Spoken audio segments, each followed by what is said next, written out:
Assalamualaikum warahmatullahi wabarakatuh. Om Swastiastu, salam harmoni dan salam kebajikan. Baik, di sini saya Nizar Zulmi dengan NIM 2115061018 akan mempresentasikan bahasa Indonesia dengan tema UMKM sebagai pemutar roda ekonomi di masa pandemi. UMKM. Meskipun dalam kondisi pandemi, masyarakat harus tetap memenuhi kebutuhan hidupnya dan mencari pekerjaan, dan juga mencari cara untuk melangsungkan hidup di tengah-tengah pandemi ini. Masyarakat saat ini lebih banyak memasuki dunia usaha yang dapat membantu perekonomian dalam menghadapi pandemi. Dampak yang sangat terlihat jelas bagi kehidupan masyarakat Indonesia dan bahkan dunia. Maka dari itu, tema dari UMKM ini menurut saya sangat-sangat cocok. Pengertian dari UMKM itu sendiri. UMKM merupakan usaha perdagangan yang dikelola oleh perorangan ataupun badan usaha dan sesuai dengan kriteria usaha dalam lingkup kecil ataupun lingkup mikro. Jenis-jenis UMKM. UMKM memiliki 3 jenis, yaitu usaha mikro. Usaha mikro dapat diartikan sebagai suatu usaha ekonomi yang produktif yang dimiliki oleh individu ataupun badan usaha.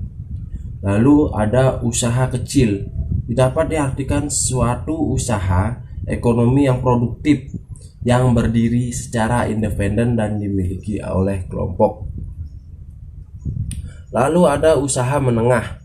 Usaha menengah ini merupakan suatu usaha dalam ekonomi yang produktif dan bukan dari cabang apapun ataupun manapun, serta bisa menjadi bagian secara langsung atau tidak langsung untuk usaha kecil ataupun mikro atau besar juga. Lalu ada peran dari UMKM bagi ekonomi bangsa, yaitu menurut Bappenas, peran UMKM terdiri atas perluasan kesempatan kerja dan penyerapan tenaga kerja. Lalu kedua, pembentukan produk domestik bruno atau PDB. Lalu yang ketiga, penyediaan jaringan pengamanan terutama bagi masyarakat berpendapatan rendah untuk menjalankan kegiatan ekonomi produktif. Lalu ada juga yang secara umum. Secara umum yaitu sarana pemerataan tingkat ekonomi rakyat kecil. UMKM berperan dalam pemerataan tingkat ekonomi rakyat sebab berada di berbagai tempat. UMKM bahkan menjangkau daerah pelosok sehingga masyarakat tidak perlu kota untuk memperoleh perhidupan yang layak. Lalu yang kedua adalah sarana pemerataan tingkat ekonomi rakyat kecil. Sarana mengentuskan kemiskinan. UMKM berperan untuk mengentaskan masyarakat dari kemiskinan sebab angka penyerapan tenaga kerja terhitung tinggi. Sarana pemasukan devisa bagi negara. Sejatinya UMKM sumbang devisa bagi negara sebab pasarnya tidak hanya menjangkau nasional melainkan hingga luar negeri. Lalu ada faktor perkembangan dari UMKM. Pemanfaatan sarana teknologi, informasi dan komunikasi. Lalu yang kedua, kemudahan peminjaman modal usaha. Lalu yang ketiga, mudahnya tarif PPh final. Lalu yang ada materi selanjutnya, yaitu strategi mengembangkan UMKM. Menurut Sofjan Aswari, strategi ini ada 9 strategi, yaitu yang pertama adalah strategi premium, yaitu kualitas tinggi dan harganya tinggi juga. Lalu yang kedua, strategi penetrasi yang berkualitas tinggi dan harga sedang hingga menengah. Lalu ada yang ketiga, yaitu strategi super berhigh atau kualitas rendah dan harga murah. Nah, lalu ada yang keempat, strategi overpreaching, yaitu kualitas menengah dan harga tinggi. Lalu yang kelima, strategi berkualitas atau mutu rata-rata, yaitu kualitas menengah harga sedang. Lalu ada strategi bargain, yaitu kualitas menengah harga murah. Lalu yang ketujuh, strategi pukul dan lari, hit and run, yaitu kualitas rendah harga tinggi. Strategi barang-barang tiruan, shoddy goods, yaitu kualitas rendah harga sedang. Lalu yang terakhir, strategi barang-barang murah, cheap goods, yaitu kualitas rendah dan harga murah. Lalu secara umum strategi ini ada: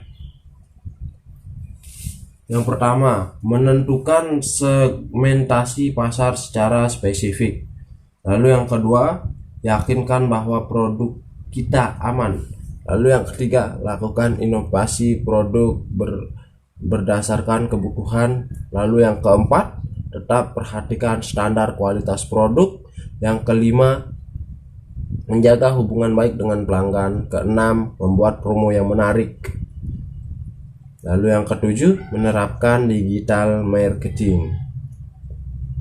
Di sini, baik, saya akan mengambil kesimpulan dari materi yang saya tadi jelaskan, yaitu dalam memajukan UMKM di masa pandemi, pemerintah melakukan beberapa upaya untuk UMKM, antara lain menyederhanakan produser perizinan melalui One Single Submission atau OSS, memberikan keringanan biaya perizinan bagi penentuan usaha kecil dan pembebasan biaya perizinan bagi usaha mikro, mendukung pembiayaan yang terjangkau bagi usaha mikro dan kecil, memberikan penyederhanaan administrasi perpajakan, insentif pada pajak dan kepabeanan, menyediakan bantuan dan perdampingan bagi hukum UMKM, pelatih dan pendampingan sistem aplikasi pembukuan dan pencatatan keuangan UMK.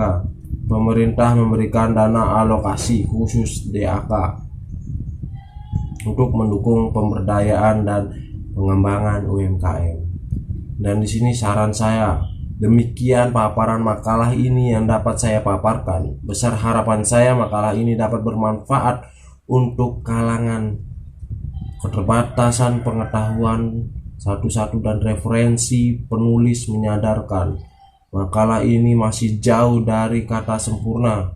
Oleh karena itu, saran dan kritik sang membangun sangat diharapkan agar makalah ini dapat menjadi lebih baik lagi. Baik, sekian presentasi dari saya, kurang lebihnya mohon maaf. Terima kasih.